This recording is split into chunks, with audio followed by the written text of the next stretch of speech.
Party में आने जाने का दौर शुरू हो गया। कल कांग्रेस ने विजय सांसद के जो चचेरे भाई को प्रवेश कर लिए। लखमा बोल रहे हैं कि आप और ब्रिजमोहन उनके संपर्क में, कांग्रेसियों के संपर्क में, इस तरह की बात शुरू हो रही है, क्या कहना है? उसकी बात को इतना गंभीरता से लेते क्यों हो भाई? मैं तो नहीं लेता, उन्होंने बोला इसलिए बोला है। ये कांग्रेस तोड़फोड़ में लगी हुई है। कल हुआ है कि जनता कांग्रेस ने अपने नेता जो विधायक दल के नेता थे उन्हें हटा दिया है। आरोप यह है कि आपकी पार्टी में जा रहे थे, आपसे संपर्क में थे, है क्या ऐसा? मेरे संपर्क में सभी है। विधायक के संपर्क में नहीं रहेगा और विधानसभा में बातचीत होती है, चर्चा होती है। हम उनको अपना स्वतंत्र उनका विचार और अस्तित्व रहा है।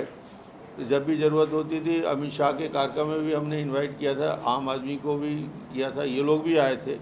संबंध हमारे बहुत अच्छे हैं और पहले भी अच्छे थे, आज भी अच्छे हैं और आने वाले समय में भी ये संबंध हमारा बरकरार है। क्या पार्टी में आएंगे ये माने?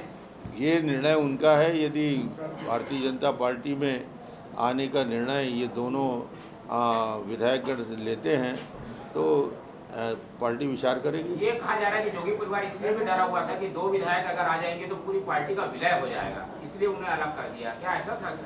विलय होने उनकी रणनीति क्या है मुझे अभी तक समझ में नहीं आया है, मगर कोई ऐसा आरोप पार्टी विरोधी किसी गतिविधि में तो लिप्त थे नहीं।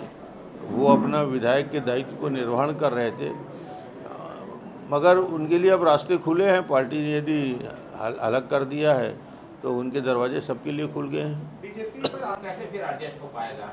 उनको क्या वंचित कर दिया जाएगा इस फैसले के बाद? अब ये फैसला कोर्ट का आ चुका है। अब राज्य सरकार को उसको निर्णय लेना है कि आगे इसको लड़ाई को कैसे लड़े। जब तक इस फैसले के अगेंस्ट में ये पूरी ताकत के साथ यहाँ से लेकर सुप्रीम कोर्ट तक नहीं लड़ेंगे, तब तक वो लाभ नहीं मिल पाएगा। भारतीय जनता पार्टी की स्पष्ट सोच और मान्यता रही है और 32/12/14 हमने फैसला भी लिया और इस पे जब तक हमारी सरकार रही हम पूरी मजबूती से कायम भी रहे। आज कोर्ट का फैसला आया, इसका मतलब है कि वर्तमान सरकार ने इस पूरे मामले को उतनी गंभीरता से नहीं लिया जितना इस मामले को लिया जाना चाहिए था और आज आरक्षण वापस फिर कम हो चुका है। तो मुझे लगता है कि सरकार सुप्रीम कोर्ट में के बड़े वकीलों को लाकर इस गंभीर मुद्दे को पूरी ताकत के साथ लगाना था, मगर सरकार की गंभीरता दिख रही है कि आज फैसला उनके विरोध में आ गया। नहीं, लेकिन इसमें आर्थिक आधार भी कांग्रेसियों ने आला कमान पर छोड़ दिया है। आला कमान के ऊपर इन्होंने निर्णय छोड़ दिया है। इन लोगों ने पूरे देश की जवाबदारी किसको दिया जाए ये निर्णय भी आला कमान के ऊपर छोड़ दिया है। ये कांग्रेस की अजीब परंपरा है कि राष्ट्रीय अध्यक्ष कौन बनेगा उसका प्रस्ताव छत्तीसगढ़ में पास हुआ है और मंजूरी के लिए उन्होंने हाईकमांड को भेजा है। अकेले राजनीतिक दल है जिसके 3 दशक होने हैं, 3 दशक तक राष्ट्रीय अध्यक्ष नहीं बदला है। एक ही व्यक्ति, एक ही परिवार राष्ट्रीय अध्यक्ष के पद में बैठे हुए हैं। हारे हुए सीटों की समीक्षा करने के लिए निकल चुके हैं धरातल में। समीक्षा करनी चाहिए उनको, क्योंकि जो हारे हुए उसकी समीक्षा नहीं, जो जीते हुए हैं उन सीटों की समीक्षा करो, क्योंकि वो सीट तो हार रहे हैं। आज कांग्रेस पूरी तरीके से इस 4 साल के शासनकाल में जिस प्रकार कांग्रेस की हालत है, तो मुझे लगता है कि इस बार के चुनाव में कांग्रेस का पूरी तरीके से छत्तीसगढ़ से सफाया दिख रहा है। तो उनको वर्तमान विधायकों की चिंता ज़्यादा करना चाहिए। ये कांग्रेस है कि जो नान घोटाले के मामले राज्य से बाहर करने में जो कहा है कि राज्य में जो आरोपी है जिनके ऊपर शक है वो सबूतों को मिटाने का काम कर रहे हैं।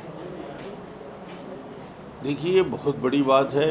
ईडी के कमेंट और ईडी की बातों को आप उसकी गंभीरता को समझने का प्रयास करिए, मगर क्योंकि ये सारे मामला सुप्रीम कोर्ट में विचाराधीन है, आज काफ़ी उस पर चर्चा हुई और सोमवार को और चर्चा होगी, तो मैं ये कहूँगा कि हमको सबको सुप्रीम कोर्ट के फैसले का इंतज़ार करना चाहिए। जो मैटर आज सब जुडिस है जिसमें लंबा चौड़ा डिस्कशन हो रहा है, उस विषय को लेकर जो कोर्ट में बहस का हिस्सा है, हम लोग हस्तक्षेप नहीं कर सकते। कांग्रेस के को तोड़ने का काम कर रही बीजेपी, लगातार दबाव बना रही है। अरे 3 को संभाल नहीं पा रहे हैं, हम कहाँ तोड़ने जाएंगे भाई? वो तो उनकी आपस की लड़ाई है। ये दिनों में जिला अध्यक्ष भी बदले जाएंगे क्योंकि चेहरे तो नए बदल रहे हैं सब। मुझे नहीं लगता, क्योंकि मैं प्रदेश अध्यक्ष हूँ नहीं और संगठन का एक काम मुझे नहीं दिया गया है, मगर मुझे नहीं लगता कि कोई व्यापक तौर में कोई परिवर्तन हो। प्रोत्साहन देने के लिए तीनों फसलों पर मंडी शुल्क और कृषक कल्याण भुगतान पर छूट दे दी है। साथ ही 17 अक्टूबर से उड़द और मूंग की जो है खरीदी होने वाली है। समर्थन मूल्य नहीं, समर्थन मूल्य डिक्लेयर बार बार करते हैं, मगर समर्थन मूल्य में खरीदी की पूरी प्रक्रिया बंद है। मक्का के बारे में इतनी बात कहे, मगर मक्का बाज़ार में घूमता रह गया, मिनिमम सपोर्ट प्राइस में ख़रीदा नहीं गया। अभी भी दलहन के बारे में बड़ी घोषणा हो रही है, मगर खरीदने के लिए इनके पास न तैयारी है न उसकी व्यवस्था है। ये भाजपा व्यापार प्रकोष्ठ के नहीं, कोई बहुत महत्वपूर्ण व्यक्ति नहीं है। संतोष जी ने खंडन भी किया है कि वो उसका परिवार के नहीं है, मगर कांग्रेस को ऐसे कार्यकर्ता ही मिलते हैं जो भारतीय जनता पार्टी के लिए अनुपयोगी हैं।